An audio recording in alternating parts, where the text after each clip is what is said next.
Well, good afternoon again to those who are watching us, who are listening to us by TV, by radio, on national and international media outlets, and on social media. We are at the Temple of Justice in Venezuela. The Supreme Court of Justice. I have appeared to the summons of the Supreme Court of Justice of the Bolivarian Republic of Venezuela, which is not a puppet of anyone in this world.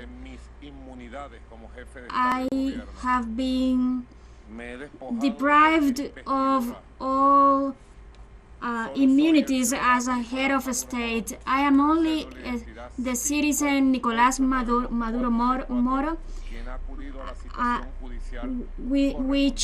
who I am just appearing at the respective summons. For peace, I have come here.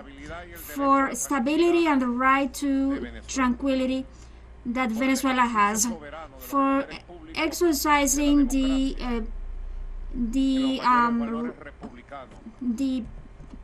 public powers and the legacy of liberators of the whole country, of the whole continent, who were born in this land and who liberated from the old empire our lands. I am here.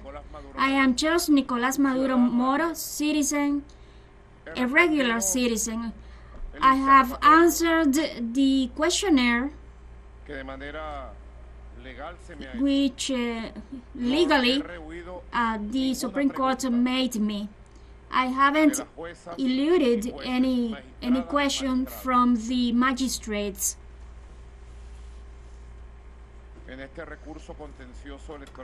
With this contentious electoral appeal, which is historical and which is just attached to, abided by the Constitution, and the former nine presidential candidates have appeared at the Supreme Court of Justice, complying with the previous subpoena. Just a candidate was refused to appear before the Supreme Court of Justice. He didn't appear before the court, and he didn't face the people. He's just ordering people to kill and trying to give us a coup d'etat. What a crying shame! What a crying shame! Those voters of this candidate must feel, because he is hiding out to try to destroy the peace of the republic. I am always in front of everything. I am just tackling every problem that may arise. It is outrageous, the absence of this candidate, who disregarded the National Electoral Council over and over. He disregarded the people. He disregarded the Constitution, and he intends to proclaim it himself based on a spurious cry of violence and criminality. There have been subpoenaed 38 political parties, participants of the 28 July election, and the 38 political parties have appeared. All heads and legal representatives under the electoral power have complied strictly with the subpoena, and they have responded the judicial questionnaire which have been filed in the trial underway, which is belonging to this contentious appeal. I want to thank the 13 political parties and movements that were supported the candidacy of this man that it's here, Nicolas Maduro Moro. I appreciate Henry Parras, president of the Communist Party of Venezuela, who appeared at the subpoena. To Gilberto, I thank Gilberto Jimenez, president, to religious head of a religious organization, and to Ambassador Medina, lawmaker of the Patria para Todos party, and I thank compatriot Henry Hernandez, president of the United Unidad Nacional Venezolana. I thank William Jose Benavides and the head of Todos Podemos, and the young leader Ricardo Sanchez, a general secretary of the Alliance for Change party, and to Bachelor Vanessa Montero, Secretary General of Somos Venezuela movement, and to I thank engineer and coordinator of Verde Party, and Hector Rodriguez, coordinator of Futuro movement, and among others representatives, and I thank Captain of the Bolivarian Armed Diosdado, and Vice President of the United Socialist Party, Diosdado Cabello. They have delivered all affidavits and all documents fully and directly before the electoral chamber, abided by the Constitution and the laws, and as it was demanded by the Supreme Court of Justice of the Republic. I want to thank all that professional work that you have made. As I referred at the hearing, through this new electoral system and through this new constitution, we have had 31 elections within 25 years. We have won 29 elections in different contests. One more favorable and other harsher, but we have won 29 elections, and we have lost with honor and with our constitutional loyalty. When we lost, we didn't take to the streets to burn down anything, because we respect the Constitution, we respect the people, and I said proudly that the forces that represent the legacy of Commander Hugo Chavez, the United Socialist Party, and the great patriotic Paul Simon Bolivar, we have the experience, the mechanism, the organization, the professional capacity, and the expertise to lead an electoral process and to collect all documents that were delivered today very thoroughly to the electoral chamber. And as it is remarkable and public, it is outrageous the absence of Edmundo González Urrutia, and the three statements of his three representatives are outrageous, as they are disregarding everything that has to do with electoral material, and all media outlets are hiding out those facts. And do you want CNN, AFP, U.S. government?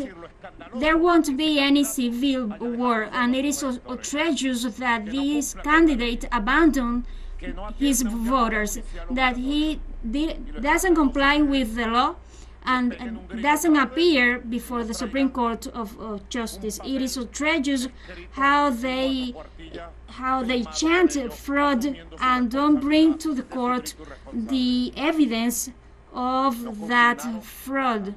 They didn't deliver anything, and it was recorded and signed by them that they don't have anything. Here it is, in a court of the Republic. I imagine that you will say it today, CNN, AFP, U.S. government. It is a lot to ask. Is it a lot to ask to tell the truth? You will insist on broadcasting that Venezuela is under a civil war. I told you already. I told you with affection, very soften. And today I reaffirm that the media outlets attached and endorsed by the U.S. imperialism and oligarchies and far-right oligarchies as Elon Musk and company, they will continue insisting on disrupting and destabilizing Venezuela, justifying violence, lying about the Republican life that the country has by being harassed and persecuted by you. I will tell you again very softly. I have complied with justice, with law. I am just at your disposal, at the disposal of all organs of justice, that from this temple of justice the truth be revealed. And with the truth, the justice will fulfill, because this coup against the state, this criminal, violent and fascist ambush that intended to lead us to a spiral of violence, to be able to have a coup d'etat and to destroy the institutions and society and disrupting the stability of Venezuela. They couldn't achieve it, and they won't achieve it, because justice will prevail, peace will be consolidated, and constitution will reign again in Venezuela. I am at your disposal for further questions. There was a problem that the questions aren't be heard. That problem arose to yesterday. Good afternoon, Mr. President, all of the Venezuelan people. The first question is for Liz Flores from television. Good afternoon, President. Good afternoon, all of you. When there is the closure of the electoral process, then there are all political witnesses, and each of them are the tally sheets are delivered to each of them.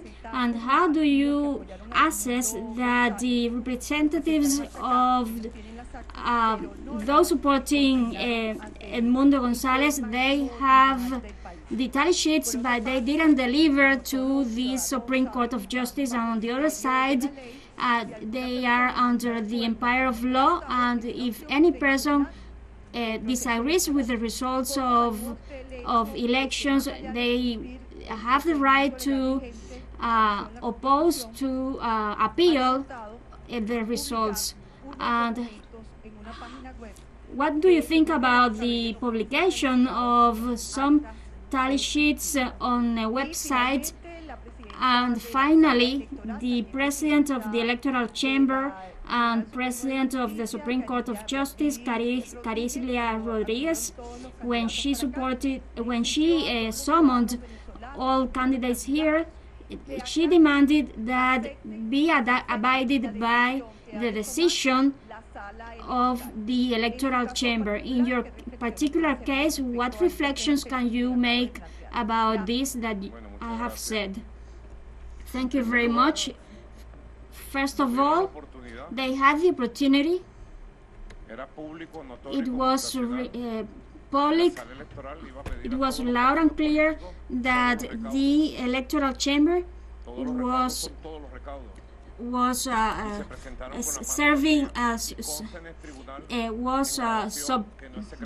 summoned all data, and I have asked that my hearing will be free to disclose it publicly, and I would ask that everything be published because it is public, and it was recorded at the hearing that they don't have any affidavits, any material. They said so.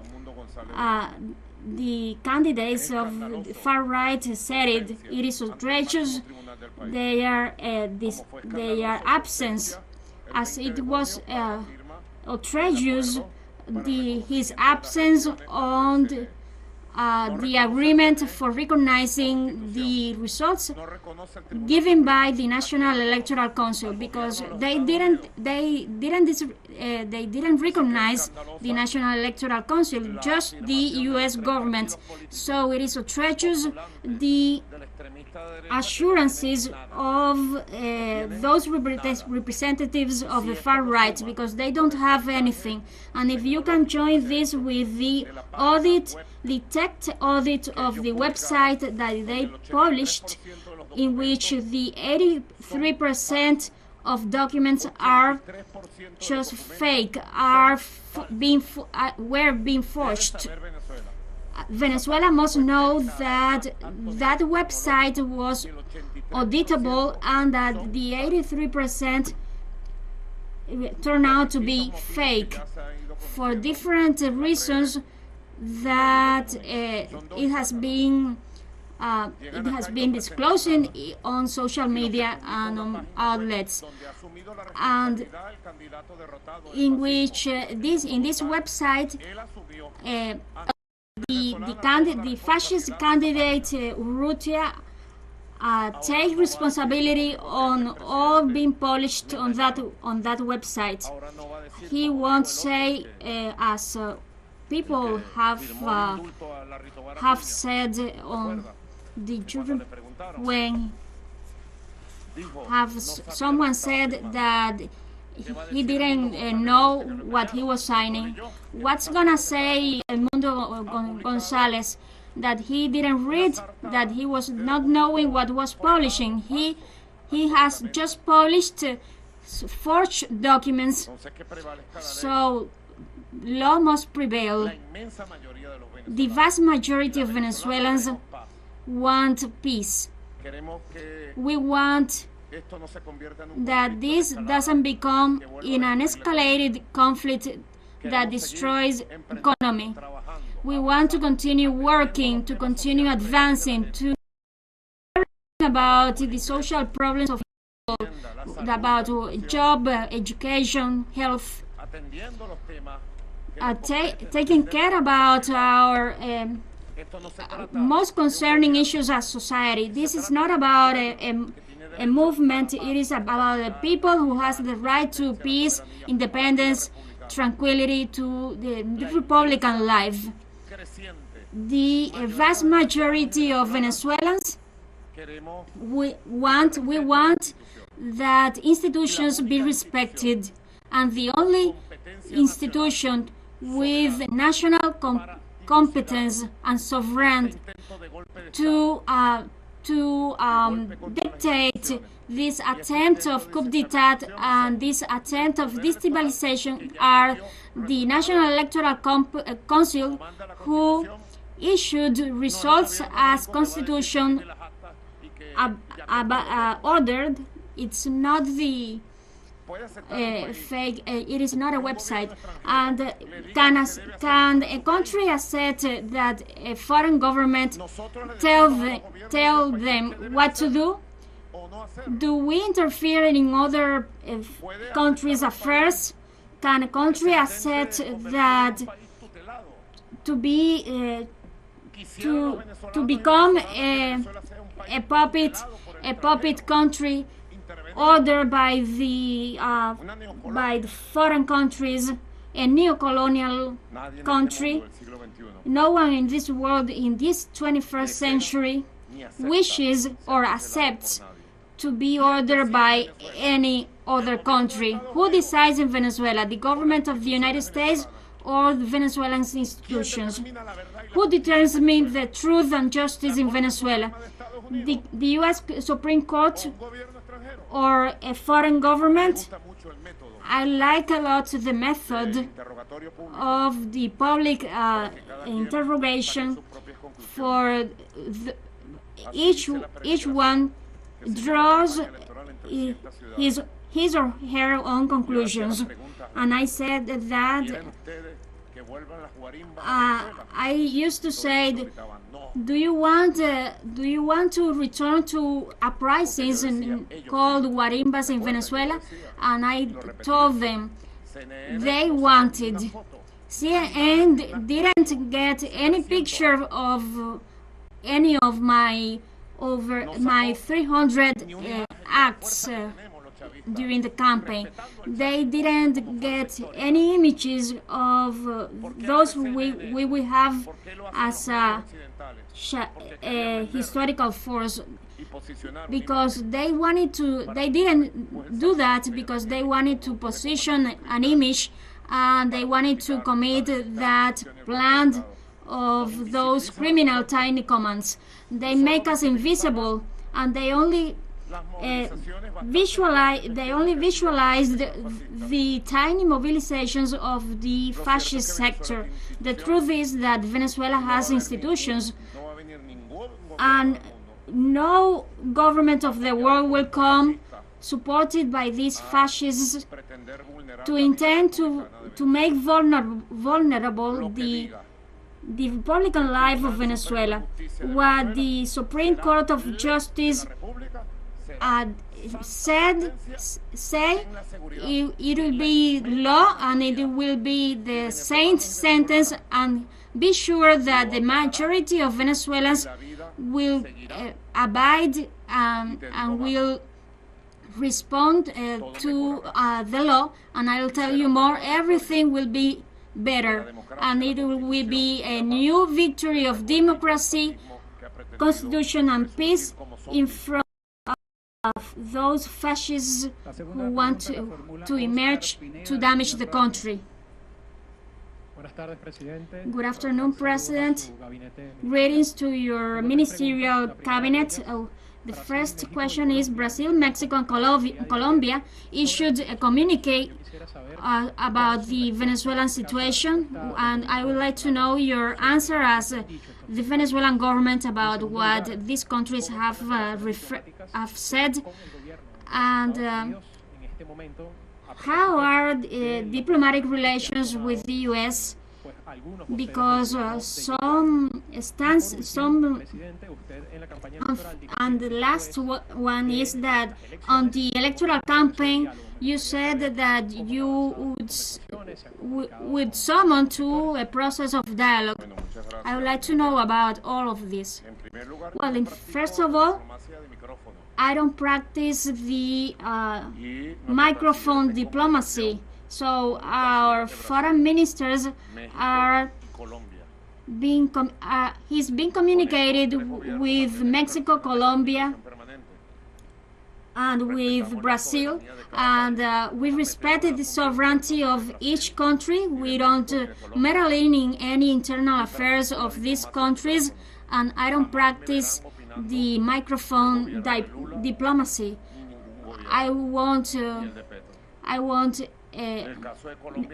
would never interfere in any of their internal affairs.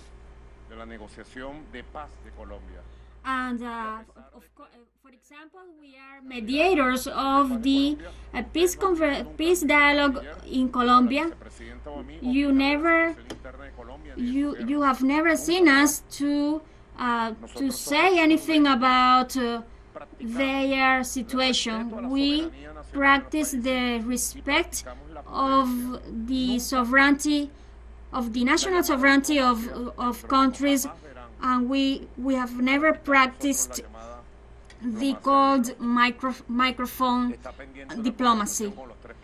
It is pending a conversation with the three presidents, and as always, with all presidents that I have talked to, I explained very thoroughly the situation, the complex situation, because there's a lot of manipulation and lots of lies, and everything that is disseminated in the hegemonic media outlets.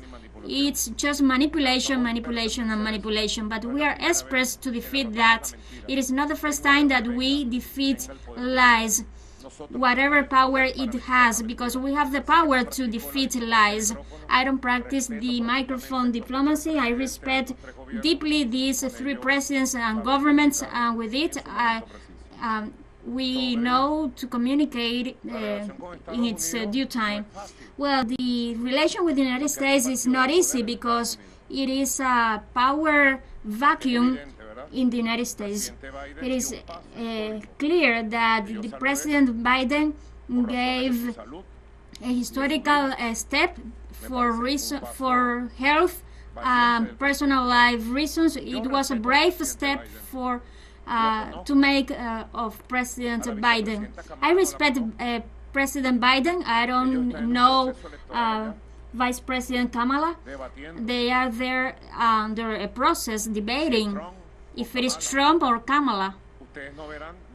You won't see an opinion about favoring one or another or meddling in their internal affairs, but it's not easy to talk with someone from the United States.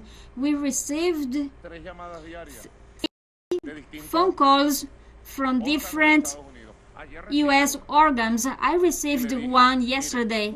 Look, I said, look, you are authorized by whom to talk to me? So I am telling you an incident. I want to tell you. You are authorized by whom? Well, I am going to talk with John Doe. Well, when you bring an authorization or a sealed authorization, there's no problem. If you ask me what is my will, it is to talk for them to respect the Qatar agreements that they signed in Qatar. They are public. You can look up for them on Instagram.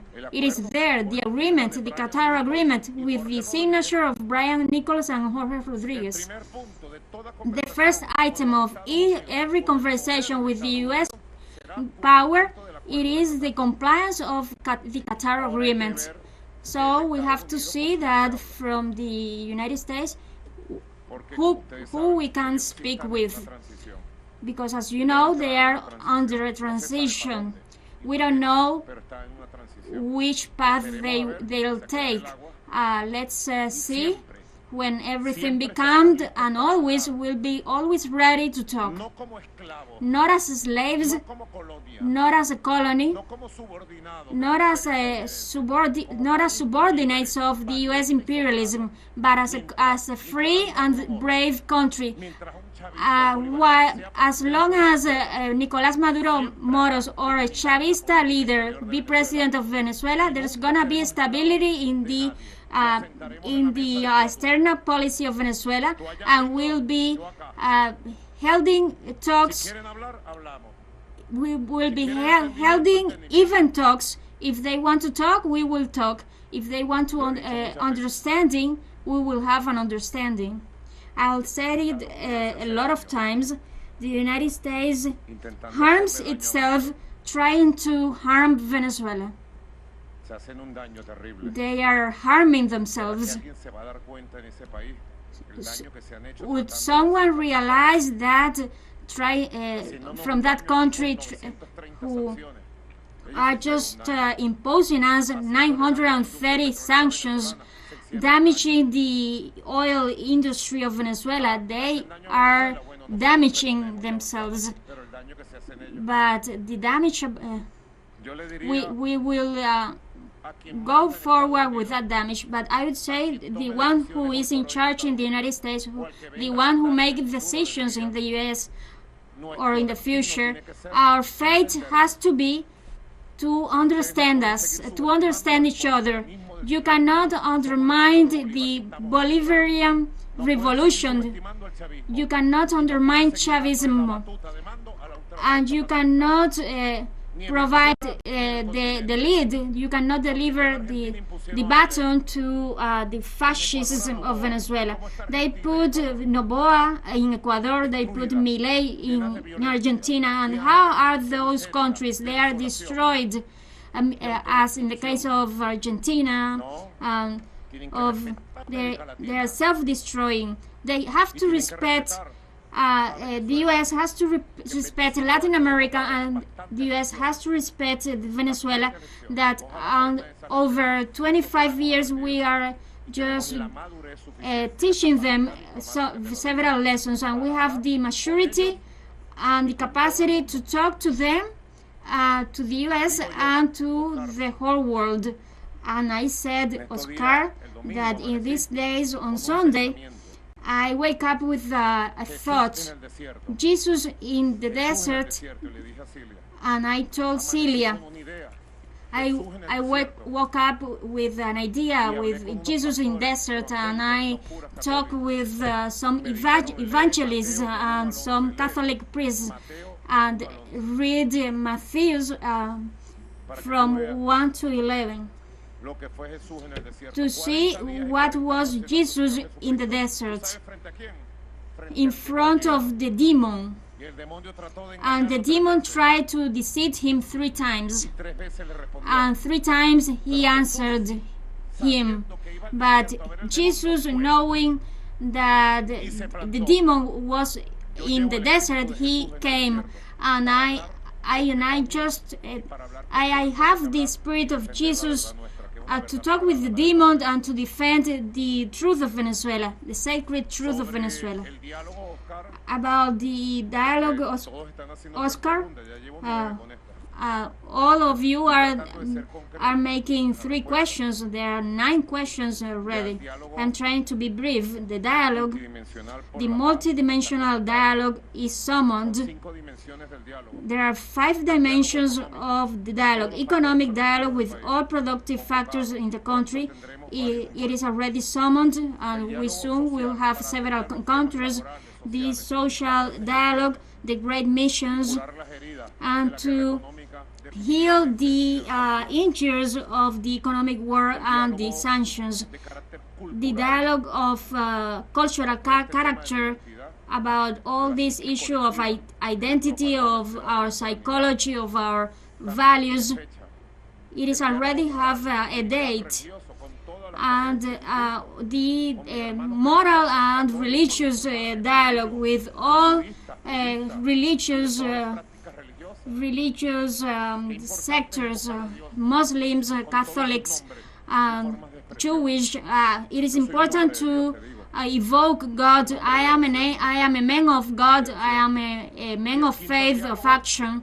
And the 5th dialogue, the political dialogue, with everything, with one single requirement to sell the entrance of that dialogue. You know what? That in concerts they tell it is booked the right to admission. They put it on the ads of discos or theaters, because if you arrive naked you cannot enter to a bar or to a disco or to a pub.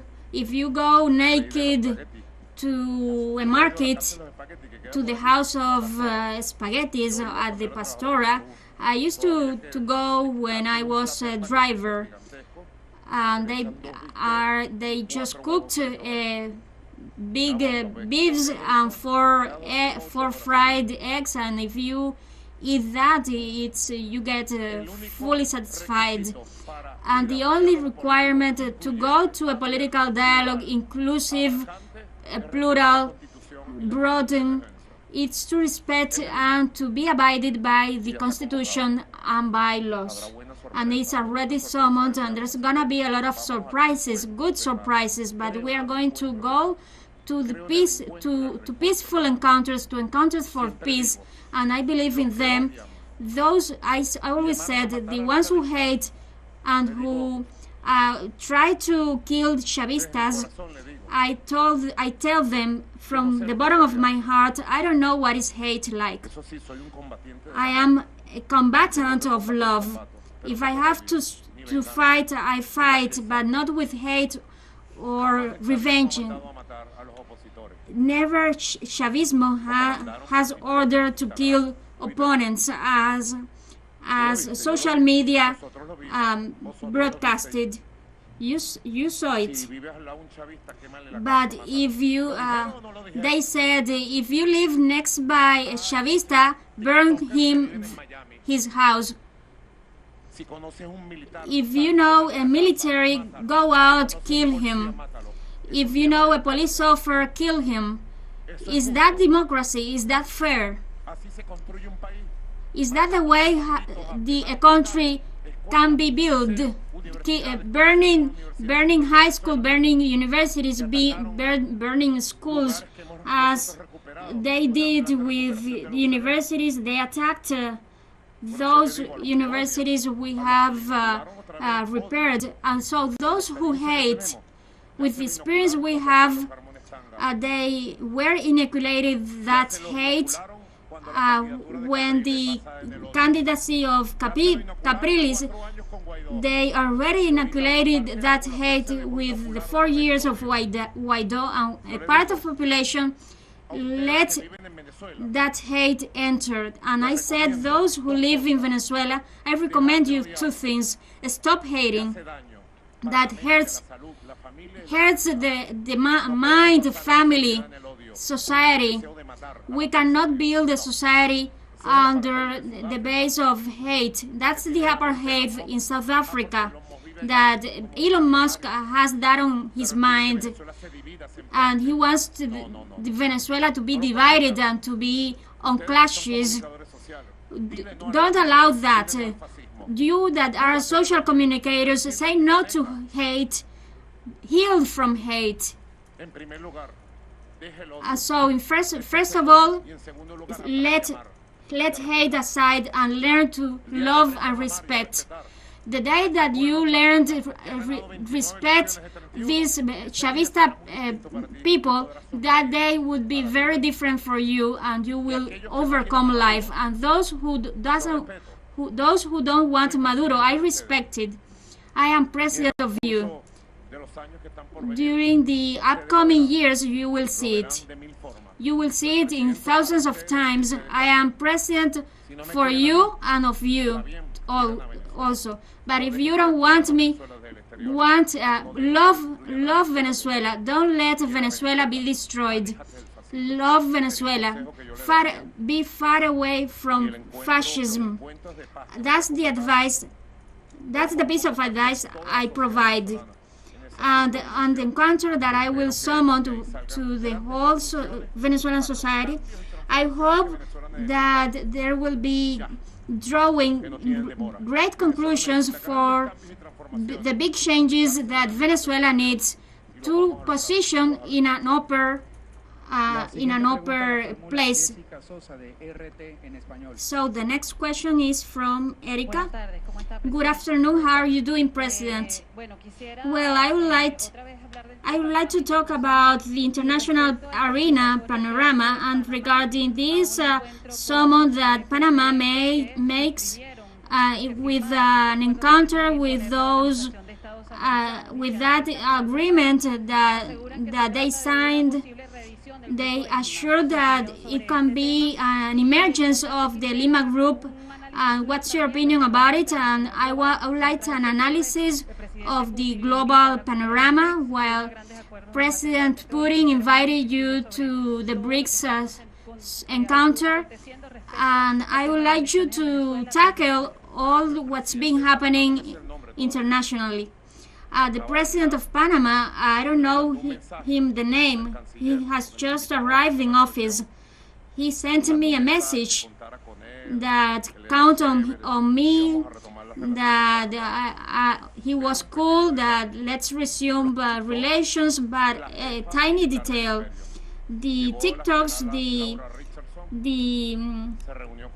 head of military of the empire, Laura Richardson, met with him, with the Panamanian president, and after he came out of that meeting, he was very active, was very overwhelming, and he summoned a summit of Latin America and the Caribbean in Panama.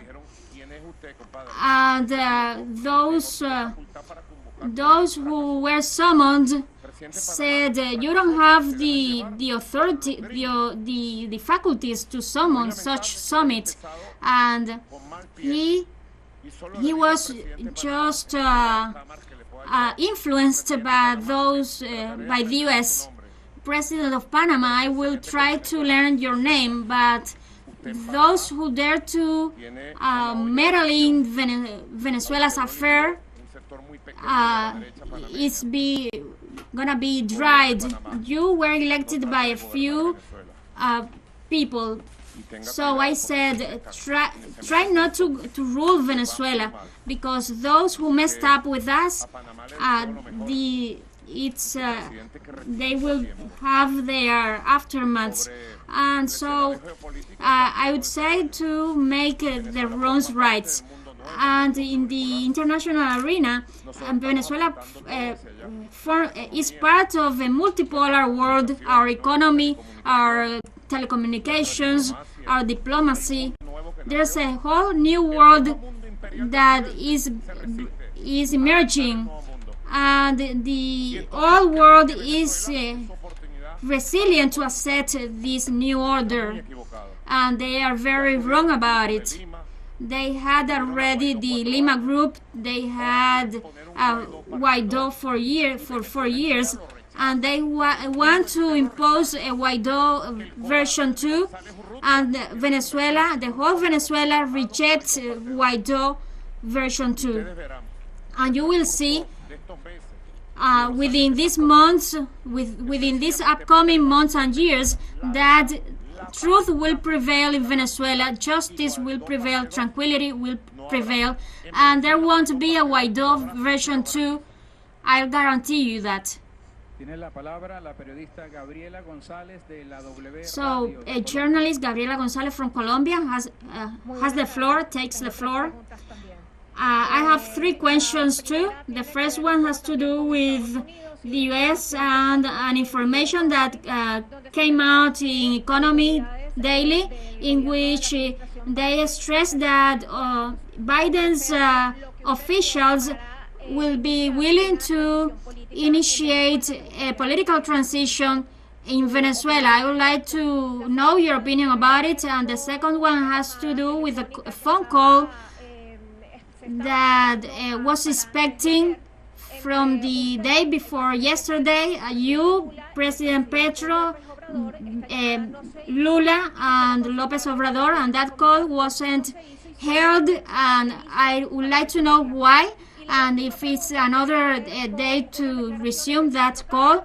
And the third one has to do with the Carter Center, in which they stress that they don't have evidence that the electoral system would be subjected to cyber attacks. Well, thank you very much. I greet the Colombian people, as we have been assisting them to reach peace in a diplomatic manner. Venezuela will continue to provide help to Colombia, The peace of Colombia is the peace of Venezuela, and the peace and stability of Venezuela is the success of both countries. About the first question that Economic revealed that the United States of America is willing to give me everything. I am glad. I am glad, Celia. Are you glad about that? Are you happy? Well, I am happy. I respond to the U.S. of America, to the U.S. that are you willing to give me anything? Give me respect. Respect this constitution. Respect the independence of the Bolivarian homeland. Don't mind in the internal affairs of Venezuela. It's the only thing I ask. It's like the joke that appeared a genius, and said, ask for 3 wishes, and then the third one is the biggest desire. And there are lots of jokes on internet, and the joke of genie, it appears every kind of things. If the United States provided me 3 wishes, I would ask, if you are willing to give me everything, first, respect to Venezuelan democracy. Second desire, respect to the independence and stability of Venezuela. And third wish, that we arrive to an understanding agreement for 50 years in which they be still there and let Venezuela alone. In the second place, it was a pending call in these days. It was being managed by the foreign ministries. I was ready by the phone. What was the time, Delcy? Well, it was at 5 p.m. I think on Monday. I was nearby the phone and I was waiting. No, because of agenda problems, it wasn't be able to have that phone conversation. And so I asked all those officials that I'll be at your disposal 24/7. And then it is the pending call. And in the third place, the Carter Center has the name of Jimmy Carter. Do you know that President Carter is a senior and has overcome a cancer on his brain? And we remembered President Carter in his best years. One thing is that they named after Jimmy Carter, and this Carter Center are directed and sponsored by the Soros Foundation. And the spokesperson of the Carter Center is a worker of the U.S. Department. They arrived here in Venezuela biased, and the latest thing they could say whatever they want, because it's not a Venezuelan authority, and they say that there weren't any cyber attacks in Venezuela, and there were 30 million attacks per minute, and today Venezuela is under a cyber attack. All the executive power, all the electoral power, who controls internet and the cutting-edge technology of the world? I ask you, who's the country who produces internet, who takes over all machines on the internet? Don't you know? The United States of America. Any other country produces internet. Research, examine. It is only the United States who has the machines and who exports the internet to all the countries of the world. It has a big level of control, of tech control. We wish that the big experts could tell their truths that I know. Who attacks the electrical system of Venezuela during over a month from Houston, from Texas? So it is a very large power. The Carter Center has no instrument whatsoever, no capacity to say the lies that the Venezuelan system was not subjected to cyber attacks. But it was not only that but it is today. It is under a brutal cyber attack. And I said that the imprints of the cyber attacks, I want that the institutions of Venezuelan justice investigate for the world know that this cyber attack, coup d'etat, which is fascist and criminal. And I think the Carter Center has bid his farewell by the sad door of lies.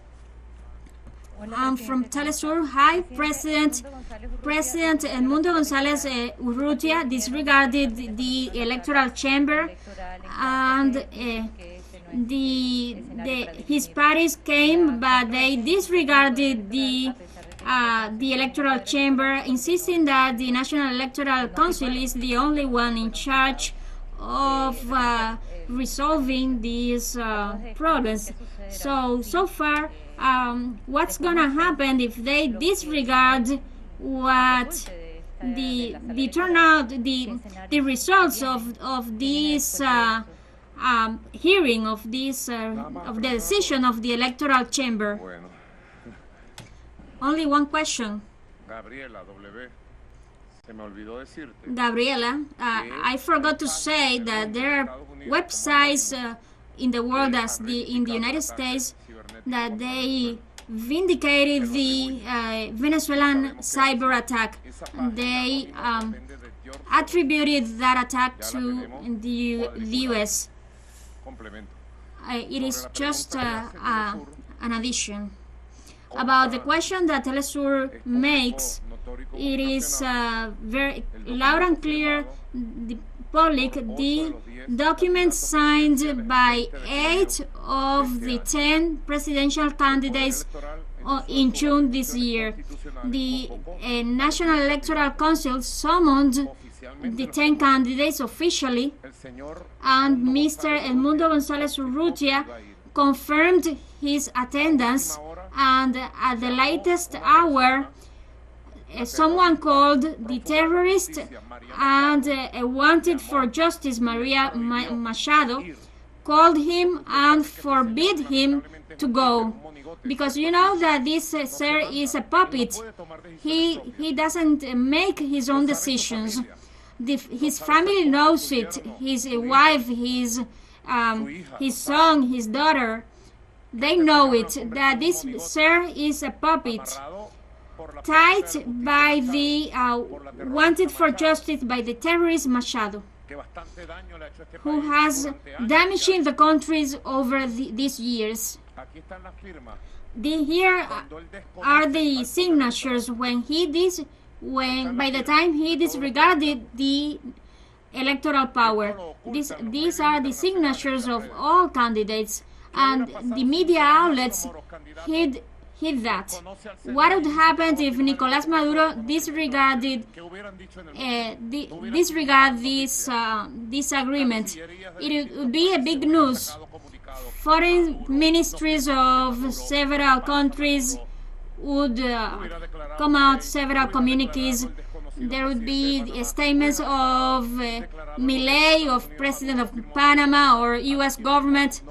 But as González Urrutia didn't sign because he was ordered, and as a weak puppet, he didn't arrive. He didn't attend. On June 20th, 38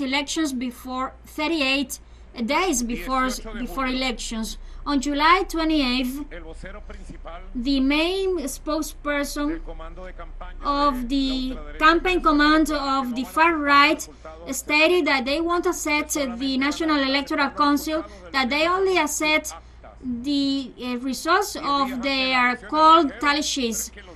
10 days earlier elections, they already said it. And now this sir is hiding out in unknown place, and he denied to obey to a judicial order. He didn't recognize the electoral power. He attacked the electoral power. He lied with a forged criminal website, and then he disregarded the electoral power. It is a coup d'etat against the state, and Venezuela understands it. Our country and our people understands so, and that's why our people is on the streets fighting for the constitution be respected, for institutions and peace be respected. It's as simple as that. Everything, and it's enough that Venezuela gets hurt, gets damaged by these people. Face justice, and you cannot continue committing crimes against the country. The Venezuelan justice has to guarantee the prevalence of constitution and laws. That's my answer. How many questions? The next question is for Marco Salgado from Iran. President, good afternoon. I would like to ask you, by the way of the results of this election that talks in the first account, in the first political account, speaks about a continuity of you in office, a second consecutive election. What's that? What's the continuity about? As on the next year, you will be arriving to the same years that Chavez was in office. Well, I think that we have made a lot of effort in Venezuela. I told you, Marcos, that it is hard that any country with an economic war, with 930 sanctions, having lost 99% of their incomes, with a social injury so deep, summoned presidential elections. So Haiti has 3 years without presidential elections, and there are no future for their elections. And there is Ukraine, that the puppet of the United States that assaults Russia, Zelensky, and these are just 2 examples. But we have abided by the Constitution strictly, with coup d'etats, with economic war, with attempts of invasion, with persecution of different kinds. We have summoned all respective elections, be it mayorships, governors, presidents. The constitutional agenda has been complied in an exemplary way for the world. What country of the world has been doing so many elections in 25 years? We take that challenge, and it was summoned knowing that the opposition doesn't organize to do electoral campaign, but war, hybrid war. When I was at any state, they burned down stations, and their electoral campaign was terrorist. They didn't organize an electoral methodology. In fact, Manuel Rosales, Ramón La Luz, Capriles, Tomás Juanita, Luis Aquiles Morenos, Omar Barbosa, They know it very well, that it is a lie about the electoral witnesses of them. This is going to be known with evidence. It's a lie. They used the electoral campaign to organize the tiny commands. And we have seen tiny commands on July 29, on July 30, killing, destroying, shooting down. They arranged an organization for crime and violence. They used public freedoms for that. They use cyber attacks through TikTok, Instagram, Twitter to poison the minds of Venezuelans, of a fraction of the population. That's the reason why they use so. And the United States imposed with blackmails. They don't allow that Manuel Rosales be a candidate. They blackmail him with their bank accounts in Costa Rica and Miami. He knows it, and his family and all his close friends know it, and so they didn't allow that young leaders took office or took the lead. And so they gave the baton to Maria Corina Machado. There you have millions, and there's Elon Musk and all his allies to deliver Venezuela, but they couldn't achieve so, and they won't achieve that, because Venezuela will be in democracy. We will recover the levels of harmony and tolerance. We will overcome this, and we will move forward. And if you tell me to give an account, we have revealed the majority of. We will continue growing because the goals are higher. We have achieved 52% of approval, but we have to grow. Chavism has to grow, and the U.S. imperialism and the far right must recognize that the Chavism is a historical, social, political reality, territorial reality, and we deserve respect. They cannot call to kill us, to behead us, and we want to surrender, and no one will surrender here.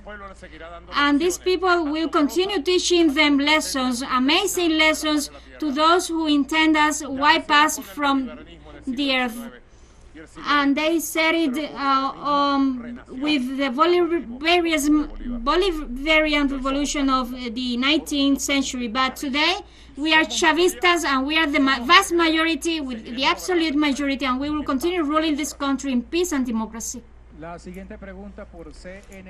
following question by CNN in Spanish, Osmani Hernandez, journalist. Good afternoon, President. First of all, I would like to ask you, last week you said that you will be informing the tally sheets at the Supreme Court. And I would like to cite the Capriles disregarded the election, and I would like to that you said that you were willing to have a dialogue with whoever, and I would like to ask you if you'd hold talks with González Urrutia and Maria Corina Machado. And International Amnesty sent a letter to the United Nations warning about repressions and arbitrary arrests and forced disappearances. And I would like to know what would be the impact of this when the Commission drew their conclusions. Well, that is not a validated commission. That commission has no knowledge of the functioning of institutionality in Venezuela. In fact, the whole world despises this commission. The process to defeat this criminal coup d'etat has been very thoroughly. The injured and deaths are the data is recorded by the police. The people who have passed away in the battle in the civilian field, there's technical proofs that they were murdered by the criminal tiny commands.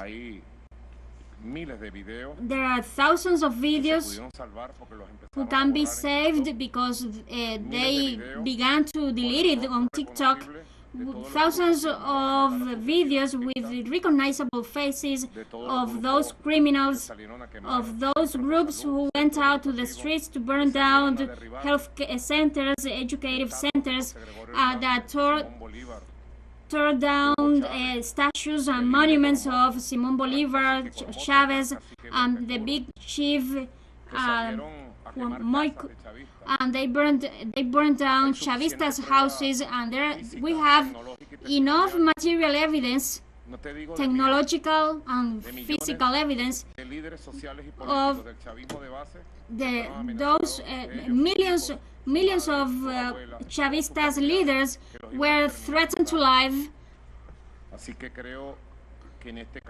and their lives were threatened, and so I said that International Amnesty was very bad informed, and I asked the Attorney General of the Republic that all this evidence be disclosed. I know a good part of those reports, and it's very sadly that all these criminals destroyed all those things.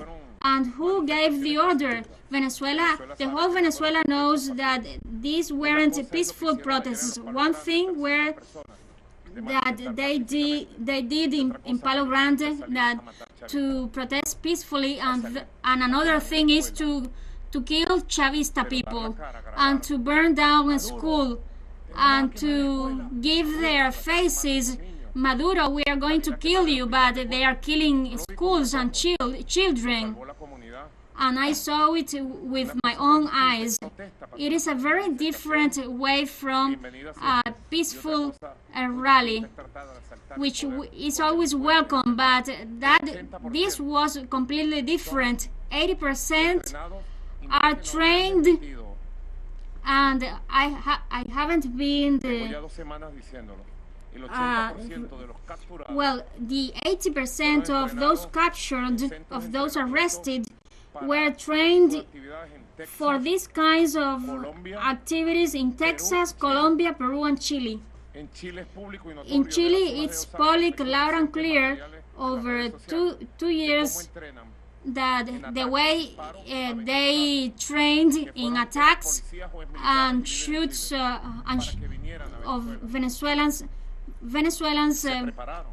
who were trained to come here to Venezuela, and they did an electoral campaign they didn't do an electoral campaign, but they did a campaign to hire motor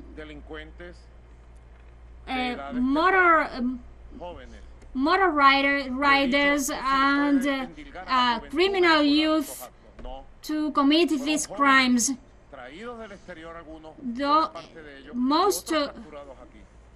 Some youth were trained from overseas, and others were trained here, and the majority are convicted because we have enough evidence, their own videos. And I would say international amnesty, that is it legitimate for people to call to assassinate the president of Venezuela, to the president of Republic, and assured that Maduro, I'm going to kill you. And then he's arrested by the prosecutor's office, and then confessed and asked for pardon. It is not about that I pardon you, but you must face justice and be under investigation. What would happen if the United States if in the United States gets a video like this, because the Maria Corina Machado has hurt a lot the Venezuelan country, and you know what is happening, but only from the an ex message they convicted people, but with against Venezuela everything worse, against Maduro everything worse. But this is very dangerous, because even worse has lost an international laws. And the far right of Venezuela, supported by the empire and the Elon Musk, think that here in Venezuela we don't have laws, we don't have anything, but they are misinformed. And if they wanted to know the truth is already here, convicted and confessed. I think that I would say that 99% already confessed. What they did were crimes, and they have to be sentenced. One thing is peaceful protest, and another thing is violence. That's why I made a reflection the other day, and I will repeat it here. An ugly reflection, because our people don't like me to say this, but if one day Maduro came out and said, let's persecute and burn down the houses of opposition leaders, the world would say Hitler, fascism. But as it is against Maduro and the Bolivarian movement, it is a word. They are quiet, and no one says anything. But we won't do it, and we haven't done that, because we are humanists. We know how to play the rules of the games of peace and freedom and democracy, and we believe in the peaceful coexistence and in the unity of the country, and we believe in the respect of those who think different from us, and we are even willing to accept their hate and make them heal from that hate. Everything doesn't work in the conventional war. It is very dangerous to say that phrase. So about negotiation, I think that the only who has to negotiate in this country with Machado is the Attorney General of the Republic, because she must be in front of justice and respond to justice. And about the political dialogue, every sector will be summoned. I will summon the 38 parties that are subscribed at the Electoral Council. And there will be emerging instances for the future understanding. Don't you realize that Commander Chavez was defeated? They gave the order of assassinating him, and the youth of today, all these cameramen don't know who is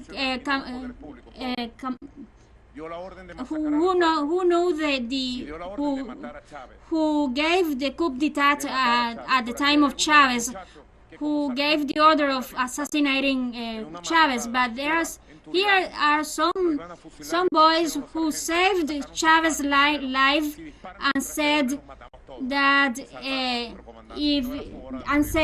if you shoot against Chavez, we will kill ourselves. And it was not Chavez's time.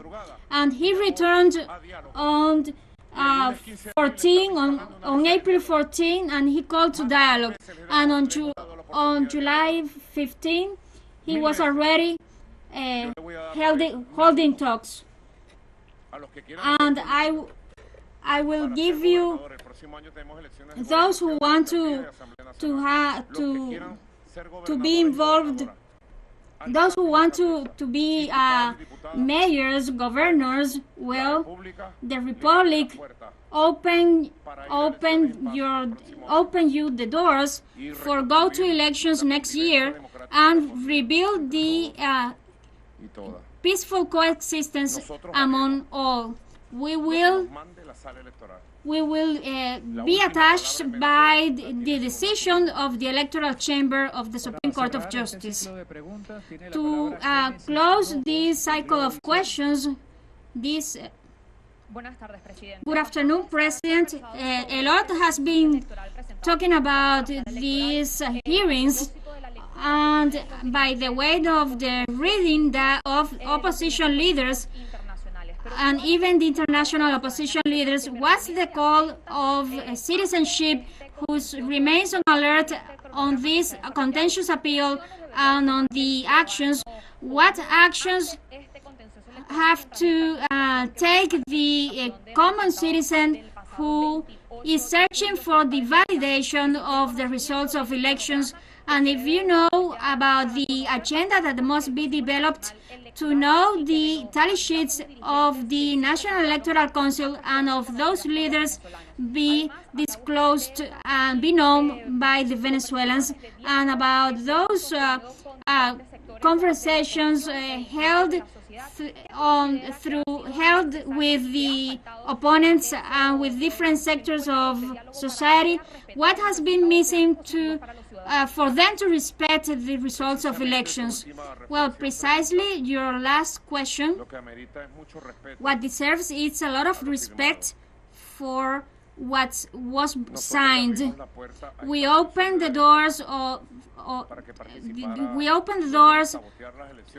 to this far-right opposition after having tried to assassinate me several times, for them to participate in the parliamentary elections of 2020, and a part of opposition participated, and in 2021 there were the nominations of mayors and they participated there, and in fact in the opposition there was a different result because in national tally sheets counted, in ballots counted, it was another different results.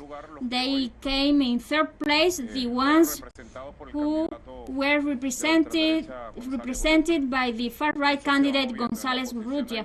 That is been changing because in the opposition there is a definition of paths, and in that definition of paths we opened them the doors. We went to Barbados, to Qatar, we spoke with their lords, the United States, but they didn't respect a letter from the Barbados Agreement or from the Qatar Agreement.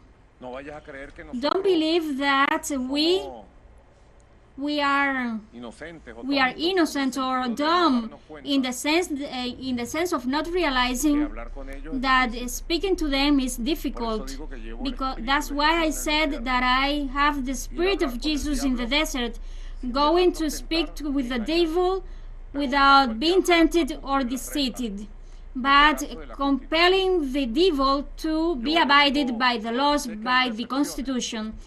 And I said, because there's a lot of reflections from sectors that regretfully they supported the far-right candidate because of the pressure of the U.S. To many politicians who want to make policy, they put a lot of pressure on them. And I said to them, do you want to make policy? Do you want to welcome dialogue, respect the Constitution, respect our country, and let's follow building up national answers to the affairs of economic development, to progress, prosperity. More than 90% of Venezuela repudiates the violent acts of July 29th and July 30th.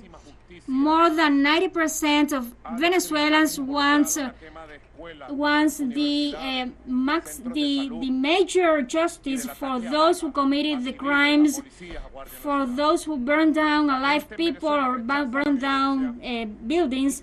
The Venezuelan people reject violence and they want justice, and there's gonna be justice, severe justice. You tell me what I ask the population: peace, coexistence, jobs, employment, advance, going to the path of our independent recovery of our economy, respect to the Constitution. I ask too, tolerance of those who think differently, re-encounter, familiar re-encounter, and friends re-encounter, and heal those who hate. And the last word is for Venezuela, not of any other country. The Venezuelan public powers has the last word, the electoral power and the Supreme Court of Justice, and what the decision of the electoral chamber will be respected by the vast majority of Venezuela who wants peace, who wants justice and truth. I am absolutely sure about it. So I strongly think that I have done what I have to do to appeal to the Constitution once again. On May 1st, I did it when I summoned the constituency. You were a very leader. You were in high school, maybe. And they wanted to lead us to a civil war, to that uprisings, Guarimbas, that were over the 80% of the territory. And these violent acts of nowadays, of the previous days, were just of the 20% of the territory made up by criminal groups with made up of drug addicts with criminal records, and they were tested. They were using a U.S. drug. The U.S. has all set up, and it is being correct to appeal to the Constitution. And that time I appealed to the constituency, and I appealed to the Article 297, which is fair and underway, and I know it is gonna bring peace to our country through justice. And so I will greet a lot of people who came here at the outskirts of the Supreme Court of Justice, and I will continue with my work agenda, and I have said that we will achieve that peace prevail in Venezuela, and will prevail and will be triumphed. Thank you very much. We were listening to the President of Venezuela, Nicolas Maduro. We were listening to the President after he appeared before the Supreme Court's electoral chamber in the investigation that looks into the electoral process of July 28th. President Maduro highlighted that he presented himself before the Supreme Court as a willing participant in the institutional process, different to other former candidates, while referring to far-right candidate Edmundo González. He also highlighted that the representatives of his party, Diosdado Cabello, also presented all necessary information as asked by the top court. Let's listen to Madeleine Garcia, our correspondent in Caracas.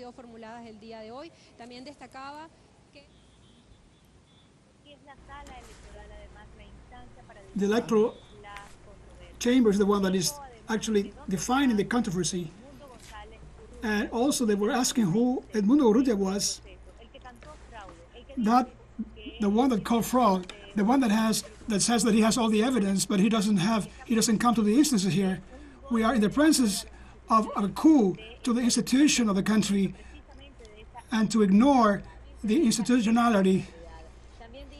Also, he said, for example, in the case of Maria Corina Machado, that she's leading, or is the one that actually ordered the comanditos with these cells that came out violently on the 29th and 30th that they should go and face justice to, and if there's something to negotiate with them, it's them with the Attorney General, so that in this case to negotiate his condition in Venezuela. Also, the President Nicolas Maduro called to keep and to believe in the institutionality, to keep calm, which has prevailed during this time, and it's also here in this electoral chamber that they will have to bring the evidence so that everybody knows what happened. To the government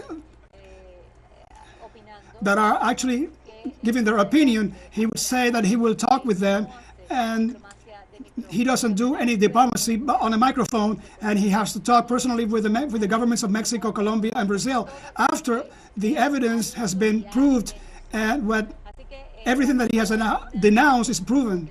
So this is outside of the press conference, and what comes afterwards is precisely that the electoral hall in its competence will analyze each one of the evidence that has been presented of the voting cheats to determine above all, this attempt or the cyber coup that Nicolas Maduro until today says that up to today, the institutions and the pages of the state are under attack, a cyber attack of millions of attacks in all the system, in all the country, in the institution of the state. So it's part of this information, of this important information above all. Paola, I would headline that justice has to be served and the peace has to prevail, and that the process moves on. Thank you very much. These are the key questions. Those were the words of our correspondent, Madeleine Garcia from Caracas, and she was going over the events of the day. The Venezuelan president also talked against hate that has marked an important segment of the media campaign against the electoral process in his speech earlier and the political process in Venezuela. He also stated that he respects all citizens that prefer another political option, but urged them to love Venezuela first and avoid fascism at all costs. We'll continue to bring you all the information on the latest in Venezuela and also all around the world in future broadcasts. Stay tuned with TeleSUR English.